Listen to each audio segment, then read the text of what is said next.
Norfolk Business Show with Danny Snelling. Sponsored by MT Comms. Sham Golamy, it's a pleasure to have you on here. Tell our listeners, please, who you are, what you do, your role, and who you do it for. Brilliant. So, I'm Sham. I'm the Corporate Partnership Manager for Broadland and South Norfolk District Councils. The idea is that for the councils, I try and help them make money. It's a commercial role, which is something quite new and innovative for a council. My background is commercial, not council. Hence, the two things have married up quite nicely at this point in time. And you certainly become a very popular sight on the, business scene in Norwich of late, and getting out and about. And most people seem to know you when I mention you. So you're certainly doing a very good job from that aspect. But how do you communicate with businesses? Are you like a mouthpiece of the council when talking to businesses? Would that be a good way to sort of? I think so. Within the council, I sit within the marketing and communications team, and that's done on purpose so that I can straddle all the different bits of the council, and it's huge in terms of what we do. And I need to go out and talk to businesses and meet businesses. So I use any opportunity there is to go to a networking group, and that might be a breakfast, a lunch, or an evening, which is not done me any favours on that side of things, but needs must. Funny how most people talk about that when they're sat in that chair. It must be something about that chair. It's been able to see yourself on there, and so getting it in early. I think it's the opportunity to meet with different businesses. I take all the opportunities I can get face to face, and then do lots and lots of stuff on LinkedIn as well. And that's kind of come out of nowhere. Like, that wasn't necessarily in the plan. I sort of used LinkedIn almost to document what I was doing. But then I find that becomes a really big source of people saying, "Can we have a chat? Can we meet up?" And then that takes things to the next level. And what's perhaps the best way to frame this question? Is it what you can do for businesses, or is it what the businesses can do for you, or is it, how is it? Yeah, it's a combination of the two things, really. So the remit I got from the council with the partnerships role, because it was a brand new role, was number one, can you help us make money? And number two, and there was only two things. Number two was, don't bring the council into disrepute. So I was like, okay, well, how do I do that? How do I choose who's in, who's out? And the first thing I did with the councils was go, well, what have we got that businesses might want to get involved with? And it involved this whole mapping of the council stuff. And there was easy things, like we have our flagship business awards that people want to come to, so there might be sponsorship opportunities. We have 3 leisure centres across South Norfolk, and they have a footfall of 75,000 people a month go through there. So there's easy sort of advertising stuff with screens and billboards at the side of football pitches, and that's really simple. But you could get that from anywhere. And the idea was, we're not trying to compete with other local advertising businesses. So I went, after I'd mapped everything out, to talk to different businesses to say, why would you use us? What have we got that you wouldn't necessarily be able to get from someone else? And where the conversation went down, and I had no idea it would, was an ESG conversation, so environmental social governance, or some people call it corporate social responsibility, and others it's just, can we just give something back? And the majority of people I speak to are more SME type businesses, and large companies have to report on ESG. Lots of the smaller ones, they just want to do something, and that might be an owner that's done well, they want to give back to the community, or it might be they've got a management team that really care about something, or it might be being driven by the staff who are saying, what can we do to impact our local community? And as our two councils, a lot of people think it's just council tax and bins that you're dealing with, but actually there's this whole kind of range of people that are out there doing really good stuff that no one knows about. And those are things to do with environment. So we're managing lots and lots of green space across our 2 districts. And there's a huge communities team that are just helping people and families and putting our arm around people when they need it. And often I'm out and about talking with teams and they're saying, one, can you help our business to get more libraries? Yeah, we can. That's really easy because there's 250,000 residents within our 2 districts and over 10,000 businesses. So if you need B2B, B2C advertising, that's the easy part of the conversation. Where it gets more interesting and a bit more fun from my point of view is when someone says, do you know what, I had a personal issue and I really care perhaps about mental health, or my mum had dementia or is at risk of a fall. I really care about that. Have you got any projects to do with it? Or is there anything to do with the environment? I sort of lost count of the number of businesses I'd visit, and they say, we signed up to an online platform, and every 10 customers that we get, we plant a tree somewhere, hopefully, maybe. They said, but if there was something local that we could do, then we'd be all over it. Yeah. So I, where I can, I bring as many people into the council, and that might mean, things like our business breakfast, or actually coming to the building, or, seeing where we're doing things out in the community, whether that's for the, helping communities or environmental stuff. And then it becomes easy. They say, well, can we help with that? Yeah. And we find those matches to make it work. Yeah, interesting. And can you give me some examples of, we don't have to name the business, but, examples of how you've helped each other out, I guess. Yeah. I guess so. One of the companies we deal with, I'll mention him, he won't mind the promo, Adam from Loads for Less. Oh, of course. So he's been on the show as well. So, okay. So, he has a removals company, he has a storage warehouse, but if anyone knows him, he's really passionate about giving back. He really cares about ESG. So we do stuff with him, or he does stuff with us, in that we promote him. He's all over our magazines. He's in the leisure centres, on all the screens, and we do all that stuff. And that's, you get that from anywhere. But what we've been able to do is make a connection for him with our communities team. And one of the groups of people we help are people that are escaping domestic violence. And often if they have to move somewhere new, they're starting again with absolutely nothing. So we now have an open door to his warehouse, and we'll bring people in and they can pick whatever they want. So it might be they need a sofa or just some books for the bookshelf. And where that's developed over time, Adam's got used to the sorts of people that team are bringing to him. He's now created starter packs. So if someone's on their own, or they might be, a family with, 3 kids, he says, ready to go, here's a box, and here's all the knives and forks and things that you're going to need. Here's all the pots, pans, here's all the, enough plates and cups for all of you. And that's just developed over time. And Adam was one of the first partners, because I create sort of partnerships where we do things, over the course of a year. He was one of the first partners to come on board, and he really took a leap of faith. And I remember what he said to me. He said, if anyone knows Adam, you'll kind of can imagine his voice saying it. He said, I don't really get it, Sham, but I like you and I trust you. Do you know what? That does sum him up very well, but yeah.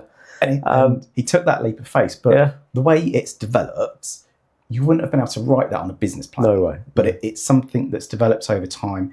He comes to all our different events. We have our community awards coming on, but we've also been able to help him make some good connections with their housing team. So other customers have now come to him because of the relationship that we've had, and because we've been able to promote that. Yeah. That's a perfect example, isn't it? Absolutely perfect. But I'm now just thinking, everyone's going to think, well, how can I help them, or how can I do something like that? But there's always a way, isn't there? There's always a connection made, and there's always something you can do together, isn't there? So presumably there's a cost to that, and is it like a monthly cost? Is it size dependent on company? How do you scale that, and how do you offer that? Yeah, so how do you package it up? So often, I have the presentation. I won't do it now, but it kind of lists all the different things that we have, and that might be through how much does it cost to sponsor a business breakfast, or to take a quarter-page ad in one of our magazines, or to sponsor a place at our business awards, or whatever it might be. So people might say, okay, well, I like all of that. I'll just take a quarter-page ad in a magazine, and that's fine. But often where people are looking to have a deeper relationship with us, they might say, okay, well, here's all the things we want to do across a year, or we care about that Women and Girls project, or whatever it might be. So we'll add that all together and then let them pay it quarterly. But they then become a partner of ours, and there are things that we have mapped out as a council, and there are things that just land on my doorstep or that I find out that are happening, and I will use those opportunities to bring the partners in as much as I can. Example of stuff just happening. There's a thing in the public sector called the National Public Sector Challenge, and last year our team, our councils, got involved with it. So it was run by someone else, and all public sector were invited to do the Three Peaks Challenge. So our chief exec, Trevor, he went, had an amazing time, but we took a team of people that were from directors through to apprentices and everyone in between, who perhaps wouldn't normally work with each other on a day-to-day basis, but had that chance to, put a team together to work out, how they were going to do food, how they were going to help each other. And it was like, you start as a team, you finish as a team. And he came back really enthusiastic from this whole thing and said, I want to do one, but in Norfolk. How do we do that? So conversations were had, and I think we had a 2 or 3 month window to put this thing together.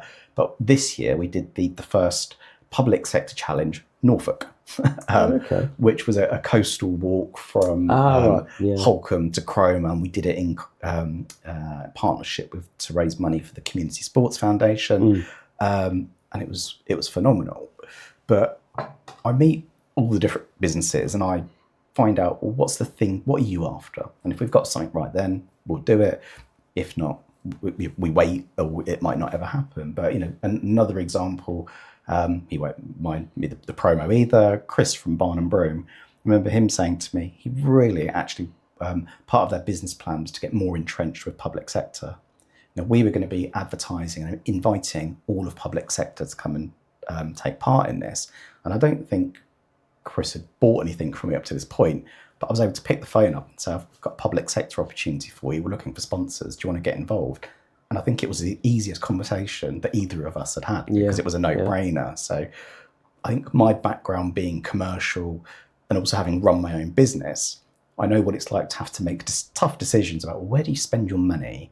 What's actually going to get me a return? So my job isn't trying to squeeze pennies out of people. It's trying to help businesses. Yeah, and how they can get the best of their investment as well. Yeah, exactly. We're going to touch on your background as well later on, but stick with the council for the time being. I mean, it was kind of news to me, probably when you first started doing the breakfast, but just the name on the door, if you like, Southern and Broadland.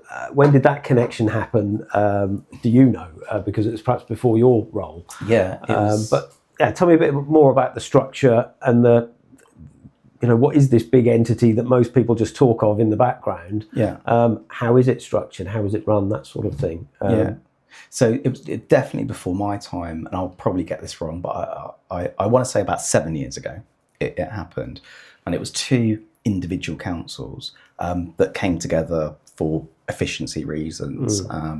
And I joined 2 years ago, and I think they were working out of separate buildings, but I joined 2 weeks after they moved into the brand new Horizon building, which is the old Aviva building on the Broadland Business Park. And the paint, you could still smell the paint as I was getting myself settled in there.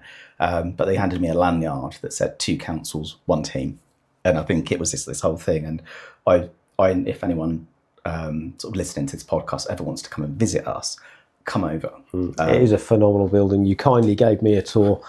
I think after an event when it was all closed down, and it was the most phenomenal building. And the fact that everybody works in the same big open space, and you can have top management with the younger teams, and it was a phenomenal building and well worth seeing. But sorry, it's designed with collaboration in mind. And so, we don't all have the same desks. You have to book it. You can't book more than 2 weeks in advance. So, we have the same office politics around kind of like some people getting territorial about their space. But for me, as someone that was really outside of councils, I needed to learn what all these people did. And it's a huge workforce. For me, it was the perfect setup. So, I turn up in the morning. I don't know who's to the left of me, who's to the right of me. By 10 o'clock, I know what their favourite colour is, Auntie Mildred, I was just thinking, do you get much work done? Because I imagine you're constantly making new contacts within the firm. But it is a phenomenal building. Actually, that touches on my role part of it is, when I'm going out, the sales cycle, that journey of someone actually deciding to work with us, it takes time, because the initial, if I'm at a networking thing and it's I'm a Sham, I'm from the council, the look of the initial look, and it's kind of like, I'm all right. It's okay. And it takes time to build that relationship. And then by the time you bring them into the building, and the things, I love seeing people's face when you open the door and you show them, and the building's called the Horizon. It's this welcome to the horizon, and it's like when Jack first enters the Titanic, this kind of thing. And I think someone said to me, they said this is more like Google and Facebook rather than it is a council. very much so, yeah. And it's at that point they kind of go, oh, we see what you guys do now. We had no idea. And it's that, how do we get involved? How can we work together? What can we do to help? How can you help us? And that's where I think the most important bit of my job title is partnerships, because that's genuinely what it's about. How do we work together to help? Yeah. I mean, touching on that, I'm sure a lot of people ask you about it, and it's perhaps not your department, but how do people become a supplier to the council, or how do people work with, or how do we approach the council to use local companies? Yeah. And I know that's a tendering process, but I'm aware of it, but perhaps I don't know if that's your remit, or you can touch on that a little bit. Yeah, it doesn't really fall into what I do, but there is that. Yeah, you can register, so you can everything we do you can find on the website, so you can register to be a supplier. But often, I think like anything, you tend not to buy things from people unless you know them or you have some sort of relationship. Yeah. And I sort of feel that again is another part of the role. It's that bringing people in. So as people, it's like, okay, you might be in IT or whatever sort of specialist that you are, and it's like, those are the people that would end up buying from you. It's like, you're welcome to go and have conversations to understand, so they can say, yeah, there's going to be a tender coming out. Here's that process. And conversations can be had. I do have to be careful in that there is an element of church and state. So of course, my role is around that advertising and separate bit. Yeah, I just think, from an outsider's perhaps point of view, is most people's perception of councils in general, and I'm very generalising, is that that they'll typically overspend on big national companies, because they, it's almost like that mentality of, why don't you buy local? Why don't you trust some of these smaller companies with the bigger contracts, I suppose. But there's nothing to say these smaller companies can't apply for the tender. But yeah, I do, and I've personally vocalised it myself, but we can't compete with some of the larger national companies on those sorts of things. And I think the council are sometimes, perhaps historically, criticised for not looking closer to home. Yeah. But it all comes down to money, doesn't it, at the end of the day?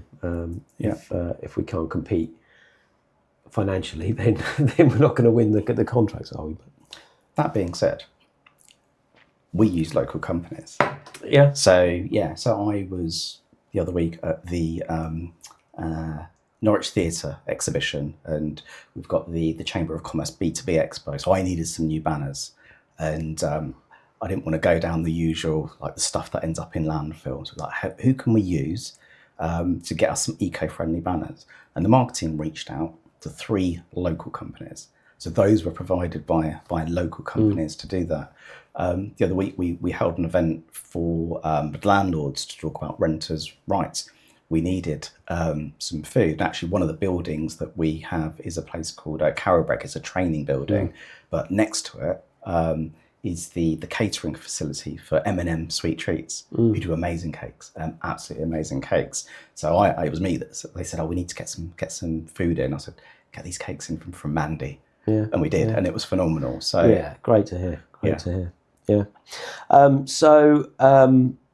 Let's touch on your background, if you're happy to. But I know you got a very colourful past, colourful in the greatest sense of the word, professional sense of the word, I mean. but we share some common interests in that sense. But yeah, where did it all begin for you, Sham? And where did you grow up? Yeah. So I'm not from Norfolk. I'm from Buckinghamshire. Right. And it's Very posh Buckinghamshire. Yeah. No, I say Buckinghamshire. It was Aylesbury. It's the less part. Oh, the less posh part. But as a kid, I was the shyest person you'd ever meet.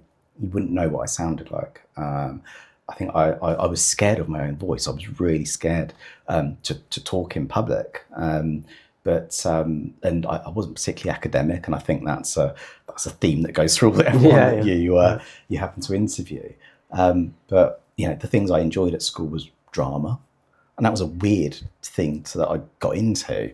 Being shy, yeah. Yeah, and I think looking back now, I think it was because I was able to step into someone else's role and pretend to be someone else, because I was just so unconfident in myself.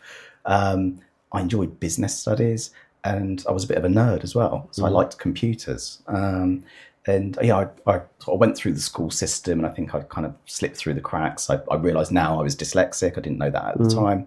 I tried doing A-levels. I tried doing some college courses as well, and nothing really took. But there was a shop. There used to be a computer store called Byte Computer Superstores. I remember, we had a little concession inside our office world that was near us. I remember walking in there. I don't remember why I did it, but I sort of walked up to the counter and said, "Have you got any jobs going?" And it was a Welsh guy that was running the store, and he sort of looked at me and he said, "Well, what do you know?" And he sort of asked me some things, and I knew the answers to it. And I think someone had just resigned. And he was like, I said, "Oh, do you want to have an interview?" I was like, "Yeah." He goes, "Have you got a CV?" I was like, Yeah. I didn't know what a CV. Went home and sort of figured it out, and had an interview, and then started working there. But I was working with all these other salespeople that were not like me. So they walked me around the store and taught me about all the different computers they had. And people would then approach, and it's like, "I'm looking to buy a computer." And the most important question I could have asked them, it's the same question I ask now, is why? What are you trying to do? Yeah. And actually they would then tell me, and I was able just to walk them to the machine that was best suited for them. And I found it really easy, not because I was trying to sell stuff, but it was just matching a need of the thing. Yeah. And if the commission at the time, if you sold a machine, you earned £5 in commission, but if you sold it with a warranty, you got £25. Oh, wow. Big money, right? Yeah. But I remember, you talk to someone who's like, "Why do you want it?" "Okay, here's the machine that you want. Do you know anything about computers?" I was like, "No, not really." "Would you know how to fix it if it went wrong?" "No, I don't think so." "Oh, you probably need bike care then," right? But it was at a time, I'm going to age myself here, but all the stores used to fax each other. Yeah. Like during the day, here's the half day, like results and whatnot. But within 3 months, I became the top salesperson within, I forget what geography it was. And like my name was like, on the top of the fax. It was like, "Well done, Sham." And it was nuts. And I didn't really know what I was doing. And then the worst thing that could have happened. They decided to put on sales training. And I remember having to drive to some hotel in Birmingham, and all the other stores met us. And they got their top sales guy to deliver the sales training. And it was one of those where at one point I was stood on a chair screaming at the top of my voice, "I'm a winner." Oh, God. I'm a winner. Yeah. It's like, good Lord. Yeah. So I ignored all of that. Yeah. And carried on. But then I it was good fun at Byte, but I didn't have a clear picture of what I wanted to do with my life, but I knew that it wouldn't be wearing the yellow T-shirt for the rest of my time. But I sort of fell into a more of a corporate IT sales place where we were managing local government contracts and education and whatnot. So I ended up working for an IT reseller, and they and this is just my early 20s, and at some point they did invest in some proper training for all their staff. And I ended up on a 3-day immersion course that wasn't about selling, but it was about how to influence people. And that became more about learning about how people take decisions, and it's more based on emotion, but I'm really understanding people. And at this point in my life, I'd gone through, I didn't really have any structure. I hadn't really done well at school. And I think I just hit a point where I was ready to soak things up. I think I was at a point I was ready to learn. And I soaked everything up like a sponge.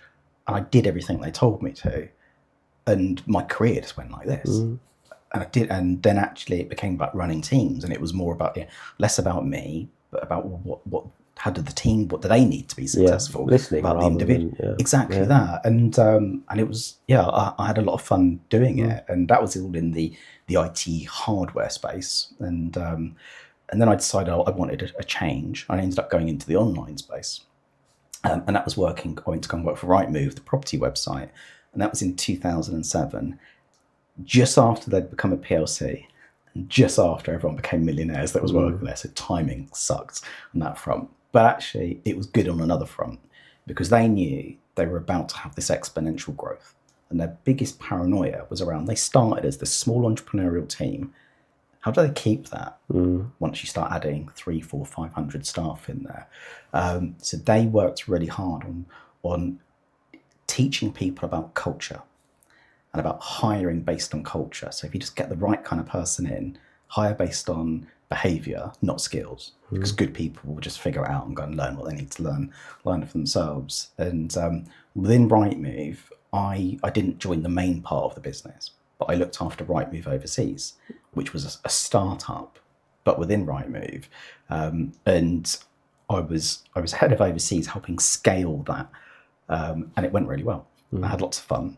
But you have these weird things in your head of, well, was it because I did something good, or could any trained monkey with a Rightmove business card have done Well, you that? always think that about any large business. Is it because it's a really good business, or is it just they've just got lucky with a new thing? Yeah, totally. And I had a real itch to scratch around wanting to really run my own thing. And when you work for a PLC, there's golden handcuffs there. And I'd got, at this point in my life, I'd got married, had kids, and my eldest was due to start school. And I'd moved around schools a lot, and so had my wife, and we decided we wanted to move somewhere where we knew they could have the same schooling all the way through. And my wife is from Norfolk, and we were always up here visiting. So we decided, well, it was actually me. She said, I said, let's move to Norfolk. She said, really? Because where I was from, it was a small town. You walk through town and everyone knows you. Yeah. And that's just part of that small town. She said, no one's going to know you. In Norwich is a city. Is that a good thing? No one's going to know you. Yeah, well, that's the thing. But I then, we moved up here. I set up for myself. I actually took I rented a desk in a co-working space in the city, and just set about getting to know new people. And what was strange was within 6 months, we would go shopping on a Saturday morning, and we'd then get all right, Sham. Yeah. All right, Sham. And he said, how did you do that? I said, I don't know. Yeah, but it's a very small city, is Norwich. Yeah. But it's great because it's been such a friendly and welcoming place. And I'm like 12 years in now, and I think I nearly qualify for my passport. That I'm, we'll let you bit longer. But yeah, it's been phenomenal, and I've sort of got involved in other people's startups. I did my own startup. But sorry, so what did you do when you first got for business? So initially I was consulting still within the online property world, but working with there is a Rightmove and a Zoopla, etc. in all the countries around the world.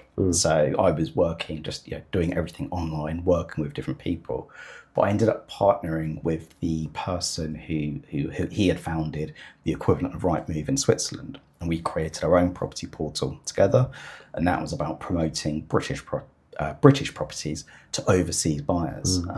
So it was flipping what I'd done before and just turning it around. So we had great fun creating something out of nothing, and we then scaled out to other places around the world as well. I've just connected the dots between something you said earlier about Northwood signing up to. I remember the time we got a memo out saying, all our properties are now viewed internationally, and we were to tell our vendors that is the case. Yeah, it's just dropped actually. Yeah, totally. Because actually, when you buy properties around the world, actually in the overseas world, it's like the Wild West. You might buy some property and you might get some paper to say you own a property, but actually jury's out, depending on which country that was in, as to whether it was yours or whether someone's going to come and bulldoze it and say, no, actually that wasn't yours. But a lot of the international buyers will buy property in the UK because it's safe. There's the rule of law here. So it was a really good thing to do, but then timing was not the greatest. In that we then hit 2016, Brexit happened, and actually the number of international buyers wanting to come in just diminished. Yeah. But around the world, everything scaled up. So I had a choice of I could keep going, but I'd need to move country, or actually exit my part at that stage. That's what I decided to do. But I had helped, with someone else's money, found this company. I'd helped at this point as well other people do investment raises. And actually, we were talking earlier about the online property portal model. And so I'd worked with some companies to help them do crowdfunding who were going into that online space. So I was sort of sat there going, I know how to run a business. I know how to start something from nothing. I've helped some people raise money. Why am I helping everyone else? Why don't I do something for myself? And that's what I ended up doing. And I created, basically it ended up being a travel company where we were connecting Norfolk buyers, but with property, with travellers from all around the world. And we built a platform, we raised money and got investors involved with it, and managed to scale quite nicely. And we were doing our second raise, and the week we were doing our second raise was the week the UK went into its first lockdown. Right. So we had, talk about investors, sounds grand. Actually, most of those were angel investors. The platform we used, we were what's called SEIS, which basically means if an investor puts money in, they got 50% back. It was a government tax incentive to get in. So I think people liked the idea of the business, but they liked the idea more of actually getting money back on their annual bonuses. So all those investors dropped away, and I was then left with this thing. And it was a really strange time. I think probably one of the most stressful times of my life. But my wife works in the charity sector. She had to keep working. I was in the travel sector. I wanted to keep working. There was nothing I could do. So our three kids were all at different schools at this point. And luckily, wife is a qualified teacher. So in the morning, she would set us all up. Then I spent time with all the kids, helping them with their online stuff. And I know a lot of people had a horrendous COVID. I had the best time ever. I hate saying it, but me too. I love that time because it was just before my kids moved out, and we got to spend that almost year together. Doing stuff around the house, just doing. It was phenomenal. Well, that was it. I hate saying that, knowing what the world was faced with. Yeah. But no. But it was that first. I think the first time in forever that I had a chance to just stop and have some time. And in the travel sector. Big companies buy medium companies all the time. Medium companies hoover up all the small companies. So, the idea was we were going to scale it. We'd make some sacrifices in the middle, which was more about time, and then we'll sell it. And then we're all golden. But as I spent time with my kids, it dawned on me I was never going to get that time back again. So actually, I could do a business at any time. And I remembered back to that my 20s when I was hoovering up everything, and I went on every Tony Robbins course that I could go on, read The Secret, and it was mad. But I remember a point in my life, I'd made a mood board of what I wanted for my life. And I thought back to that mood board, and the picture I'd visualised that I'd stuck on there was my kitchen. Wow. And then I was like, I just sort of, you live in a nice house, you got a garden, we're all healthy, I can go to the beach. We'd moved, and it was just, and I had this moment of, you've hit the lottery, like you've won. What are you trying to do? Like, why are you stressing yourself? Why are you trying to do stuff? And it was a real hippie moment for me. And at the same time, so I couldn't work in the travel business, but I wanted to be useful. I joined the 111 organisation to go and work on the phones. So that's the non-emergency phone, just to be helpful. And I had to learn this whole new. It was a 3-week intensive course learning around, what blood does, how the heart works, and not just basic stuff to be able to take field of call and triage. But in the course of my journey with 111, you were dealing with people phoning up because they were suicidal and helping just to chat through things through them. I helped talk through someone giving CPR. You talk to people who called just because they were lonely, and it was this whole gamut of things from a broken toenail to I don't want to be here anymore. But the skills that I'd amassed over time which was less about talking, but more about listening and understanding, really came into their own. And I probably can't count the number of lives I genuinely saved in my time there, but it made me rethink things of, I've got a skill set. I want to use it for good, because everything up to that point, especially with the PLC or getting investors, it was kind of all about money.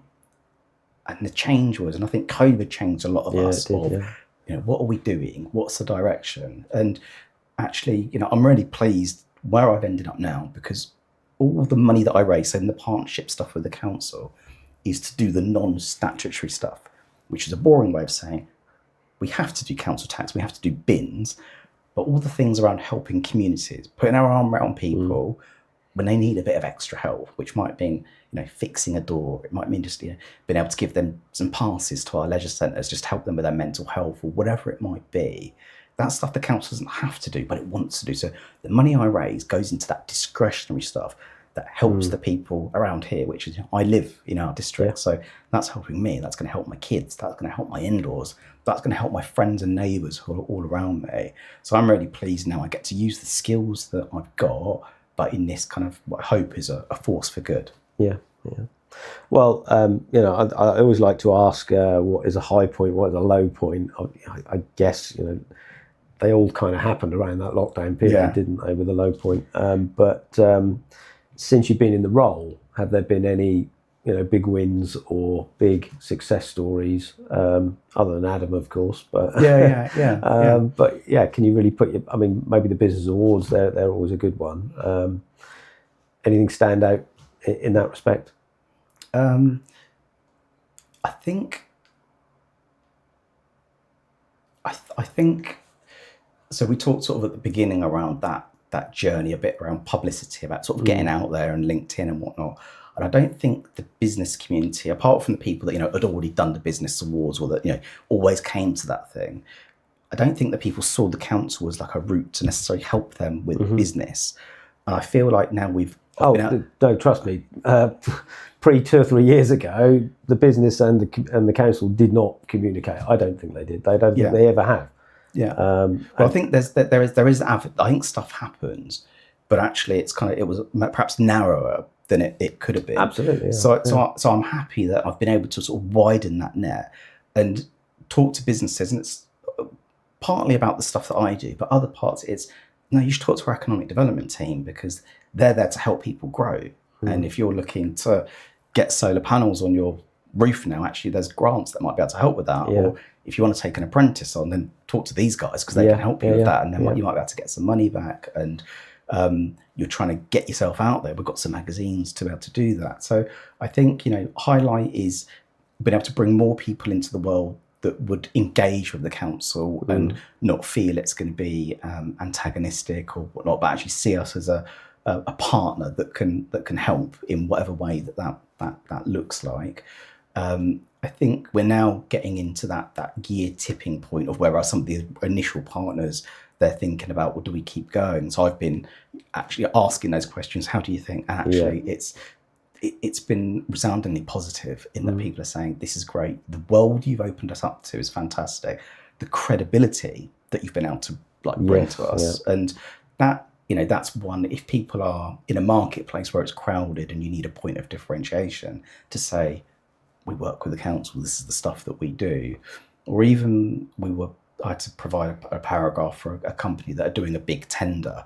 When you're bidding for big business, and that might be with a PLC, or it might be with public sector, you're finding more and more now, you're going to have to evidence what you're doing for environmental or social impact stuff.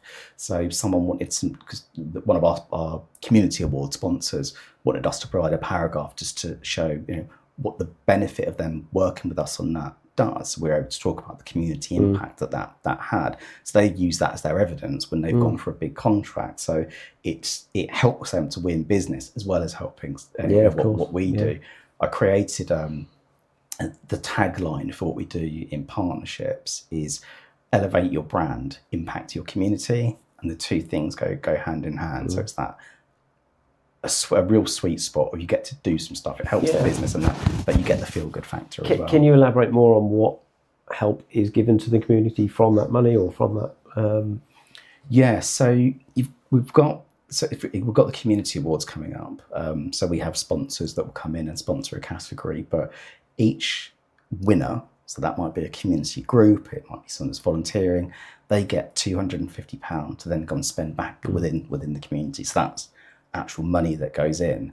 The wider thing that the communities team do, they run something called the Help Hub, and this year it had its 10-year anniversary, and I think it's the best kept secret within our councils.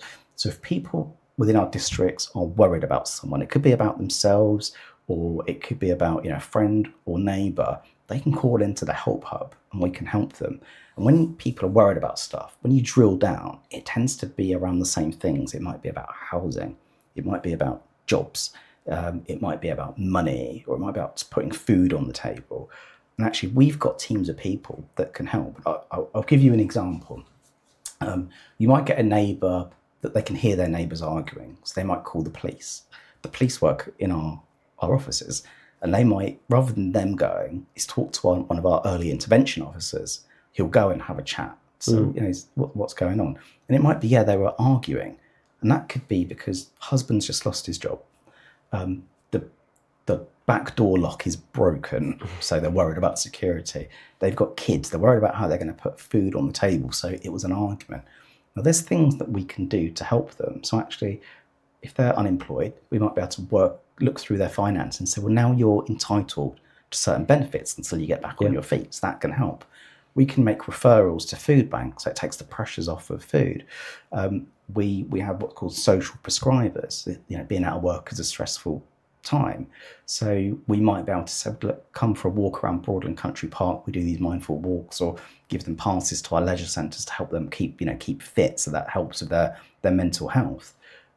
We run something called the handyman service. So if people are in receipt of certain benefits, we can go and fix things for free. So that broken lock, we could send someone around just to go and fix it.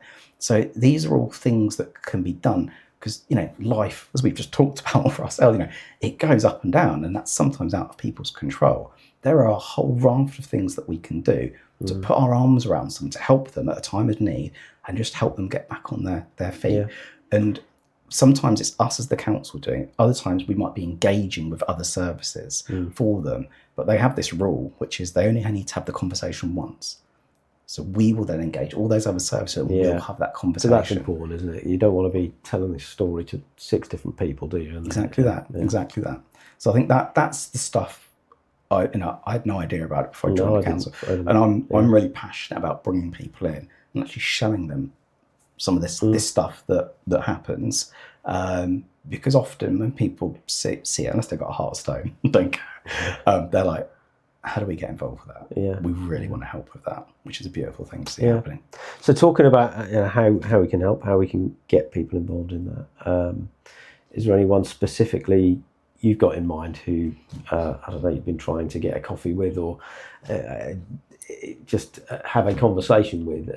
Can you think of a local firm that you haven't managed to get into yet? Or I imagine just saying you're from the council opens a few doors, doesn't it? But slams a few. It might do. But is there anyone that you can think of that our listeners can get you into or get you a coffee with? Yeah, I think they're a huge employer locally. Just for whatever reason, never made the connection. I've not dealt with anyone at Aviva yet. So if anyone from Aviva's listening and they like the sound of this, absolutely needs to happen, doesn't it? And grab it in. Yeah. And whilst I'm here, I've got 2 asks as well. Go on then. Yeah. So there's 2 things I'm working on that anyone listening, I'd love their help with. So we're 2 councils, and the chair of each council picks a charity that they're looking after. The chair of Broadland Council, their charity that they're looking after for this year is Norwich Door to Door. And I went to speak with them, and if anyone doesn't know them, they help take people in the community backwards and forwards. So you might have old people that can't get out from their houses, or people that are disabled, and they might take them to the local community centre. They might take them for hospital appointments. They might take them on day trips that have been pre-organised. They're an amazing charity. I asked them what their biggest problem is, and it says having volunteers to be able to drive the van. Yeah. So anyone that's got a D1 licence that could give up some time. And a D1 licence is not anything you need. If you're my age anyway, you can drive a D1. Yeah. Look on the back of your driver's license, and it will say, or I think you can do a training course. But one, they want drivers, volunteers. The other is volunteers, so you don't have to drive. People that can be what's called a passenger assistant. So that's just to chat away on the back of the vans to these lovely old people as they're going on their trips, make sure they're safe and secure on the back of the van. So that's ask number one. No, well, I'm very familiar with Door to Door. We've had them at our lunch club, and I know one of the people on the chair anyway. But it's it is close to my heart as well. So Brilliant. I've got hopefully we can do something for them. Fantastic. I've got ask number 2 now. Go on then. I'm really cheeky. Right. One of the projects the communities teams run is something called the Sanctuary Housing Scheme, which is where we talked about before about women escaping domestic violence. Rather than escape it, it's better if they can stay where they are. And we run a project at the moment where if someone's in their own home but they've got a new partner who turns out to be a nightmare, rather than them having to leave, we help them provide what they call target hardening measures. So that might be giving them things like smart doorbells, or we change the locks on the door, or a bunch of different things that, number one, makes them feel safe in their own home, and then number two, we can then give them the support around the partner or whatever it might be, and we're able to stop people leaving their homes. We've run that successfully for a while, but next year the funding runs out. So we're looking for new funding partners or people that can just help us. That might be people that could provide the kit that we can put in, so we haven't got to go out and buy it. So if anyone's listening, you're local and you're able to help us with that, then get in touch as well. Okay, I've got a few people in mind. Thank you, Sham. Unless you've got anything else to touch on, I think we'll wrap up there. But I think it's been fantastic, and I personally, maybe it's just me in my circle of business people, then I think you've really put the council on the map in the last few years, and you should be very proud of what you've done there. I think it's been brilliant. Yeah. But thank you and your team and everyone else at the council. Thanks for coming in, mate. Cheers. It's been brilliant. Thank you. The Norfolk Business Show with Danny Snelling. Sponsored by MT Comms. Just a quick word from me. Absolutely thrilled with the response and feedback we've had so far. It really has been so positive. We're going to continue with it. I do just need to ask you all, please, just to take that 1 second to click the subscribe, like, follow button, share them. Just do something for me, because we're never going to be monetized. We're not going to make money from this show, and that's not our intention. We're a local Norfolk show, so we're never going to get those worldwide viewing figures that need to monetize channels. It's not about that. We genuinely are just trying to give back to the business community in Norfolk. So please do that favour for me.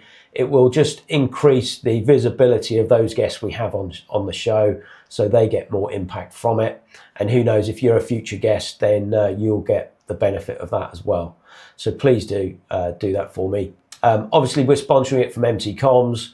Please do keep us in mind if we can help with anything IT related, Office 365, support, cybersecurity, 365, that sort of thing. We also do telecoms, mobiles, CCTV. There's loads of stuff we do.